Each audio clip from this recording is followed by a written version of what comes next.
ওই লোকটা বাচ্চা আছে, ওই লোকটা লড়তে আছে ওই যে ওই পাশে।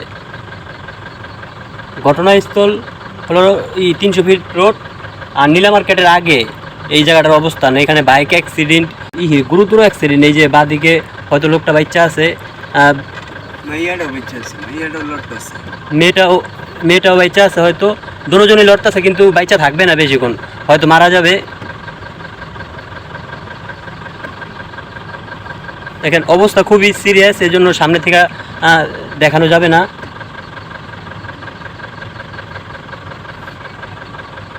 কি একটা অবস্থা, অ্যাক্সিডেন্টটা করলো কি এর লগে, আমরা ব্রেক করছি, আমাকে আবার সমস্যা হলো কিনা।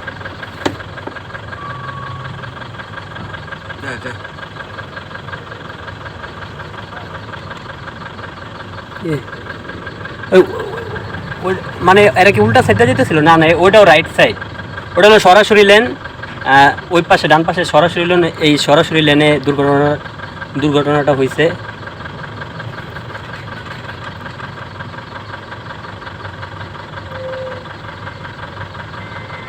উপরটা গাড়ি গেছে, কিন্তু এখনো লড়তাছে, দুজন লোকই লড়তাছে।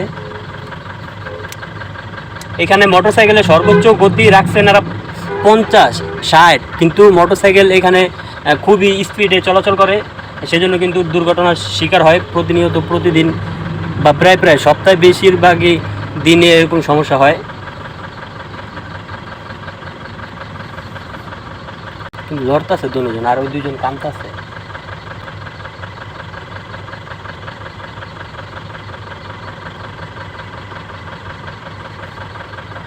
এই যে একটু জুম করে দেখানোর চেষ্টা করি, এই যে পড়ে আছে এনার পায়ের উপরে গেছে গাড়ি, আর এই পাশে যে লাশটা পড়ে আছে ওই পাশে, ওটার অবস্থা তো খুবই সিরিয়াস, বাঁচার সম্ভাবনা নাই এনাদের। হসপিটালে লয়ে যাইতেছে না, হাসপাতালে নিতেছে না কেন এদেরকে?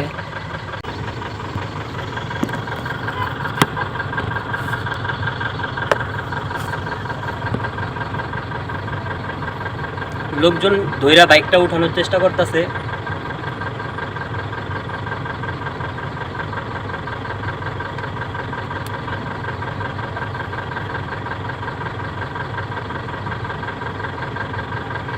এগুলো দেখে তো মানুষের শিক্ষা নেওয়া উচিত, তারপরও বাইক পাইলে এরা এত স্পিডে যে গাড়ি চালায়, শেষ, দুইটা জীবন শেষ।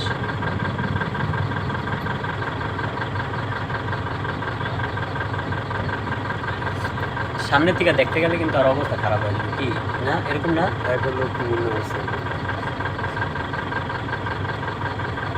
ওটাও তো লড়তে আছে, উড়ানোর চেষ্টা করতে।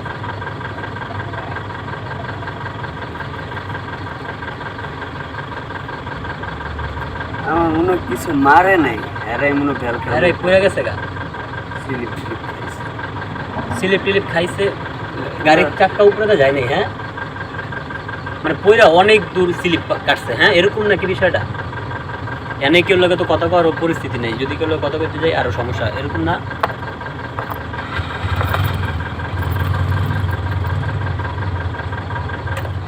হসপিটালে নিয়ে গেলে এনে দাঁড়াইস না, যা চল।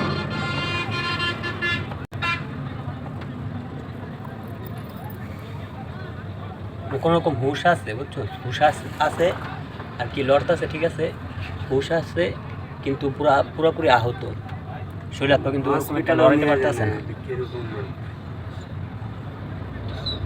মানুষ দেখতে যেতেছে, যেহেতু সামনাসামনি দেখতেছে, মনে হয় না যে গায়ের উপরে গেছে, এতটুকু অনুমান করা যেতেছে।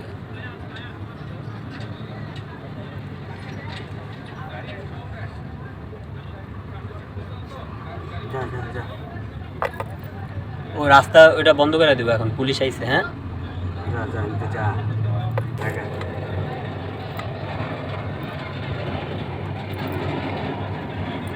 সিএনজিতে নিব। হ্যাঁ, দুইজনেই নিব হাসপাতালে। সিএনজি যাইতে ছিল আর পারবো না, ওইটার মানে ওনার আগে ওই মনে সুস্থ আছে, কেমনে না কেমনে চালাইছে, পিস রাখা পড়ছে, মানে ব্রেক ট্রেক ধরতে পারে না হয়তো, এরকম রক্ত টক্ত তো দেওয়া যেতেছে না। যদি গাড়ি বড় গাড়ি চাকা যাইতো তাহলে তো রক্ত দেখা যেত কিনা? আর চাকা চোকা জানি চাকা যায় নাই, পুরে গেছে বাঁচতে পারে হয়তো, কিন্তু দুজনই বাঁচতে পারে, কিন্তু এই পোলার পাও তো মনে হয় একবারে শেষ পাওয়া একদম বেঁকা হয়ে গেছে গা, পুরোপুরি বেঁকা। হ্যাঁ, ওই পাশে দেখতেছি যে সিএনজি দিয়া হয়তো ওনার নিয়ে যেতে স্যার, এই পাশে আরেকটা লাশ। এখানে পরিস্থিতি খুবই খারাপ, সেজন্য আমরা চলে যাই এখান থেকে।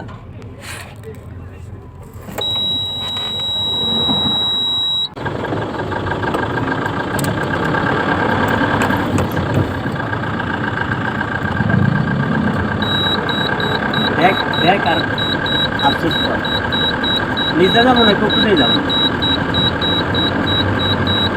নিজে না ওই যে প্রাইভেট কার দেওয়া যায় সামনে, এই এনো একজন মারা রয়েছে, হ্যাঁ মারা গেছে, হ্যাঁ মারা গেছে। এই পাশেও অ্যাক্সিডেন্ট, দুই বাইক, আয় হায়, উপরে ওই পাশে প্রাইভেট কার, তারপরে বাইক আছে আরও একটা। দুর্ঘটনার চিত্র দেখা যতটা অনুমান করা যায়, দুই বাইক হয়তো বা রেস খেলতেছিল, যে কোনো এক সময় দুইটার সাথে ছোটোখাটো একটা সংঘর্ষ হওয়ার পরে দুই দিকে সিটটা যাওয়ার পরে একটা কিন্তু ডান দিকে যা আইল্যান্ডের সাথে বাড়ি খাওয়ার পরে নিচে পড়ে গেছে, হয়তো লম্বা রাস্তা স্লিপ কাটার পরে দুইজনই খুবই গুরুতর তাদের অবস্থা, সেটা দেখলাম। আর কিছুটা সামনে বাঁদিকে দেখলাম আরেকটা বাইক একদম বাসের যে স্ট্যান্ড আছে সেটার সাথে একদম লাগার পরে সিটটা রাস্তার এই পাশে আইসা পড়ছে বাঁদিকে সার্ভিস রোডে। আর তার কিছুটা সামনে দেখলাম একটা প্রাইভেট কার, ওটার সাথে সংঘর্ষ, হয়তো দুই মোটরসাইকেল যখন রেস খেলতেছিল লাগার পরে দুই দিকে গেছে, ওই বাঁদিকে যেটা ছিল কালো বাইকটা সেটা প্রাইভেট কারে যায় আঘাত করছে। এরকম মোটরসাইকেলের দুর্ঘটনায় 300 ফিটে প্রচুর পরিমাণ হইতেছে, আর মানুষও মরতেছে প্রচুর পরিমাণ, আর সেজন্য একটু সতর্ক হওয়া উচিত সবার।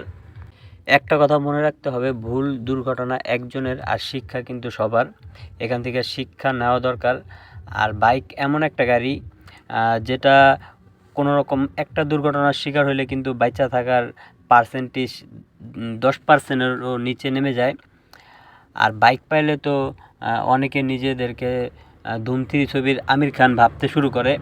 জীবনে হয়তো গাড়ি চালাই নাই, ট্রাফিক আইন সম্পর্কে কিছু জানেই না, কিন্তু সে রাস্তায় আসার পরে বাইকের গতি উঠা ফেলে 80, 100, 120, তারপরে মহল্লা যায় বন্ধুবান্ধবের সাথে নিজেকে প্রশংসা করার চেষ্টা করে যে আমি এত উঠাইছি। এই লক্ষ্য কিন্তু এটাই, 300 ফিট ঘোরার পরে যতটা রাস্তা আসলাম আর যতক্ষণ সময় ছিলাম, দেখলাম এখানে কিন্তু হুদ্দেই মোটরসাইকেল নিয়ে সারা রাত কিন্তু এনারা ঘোরাফেরা করতেছে অযথা।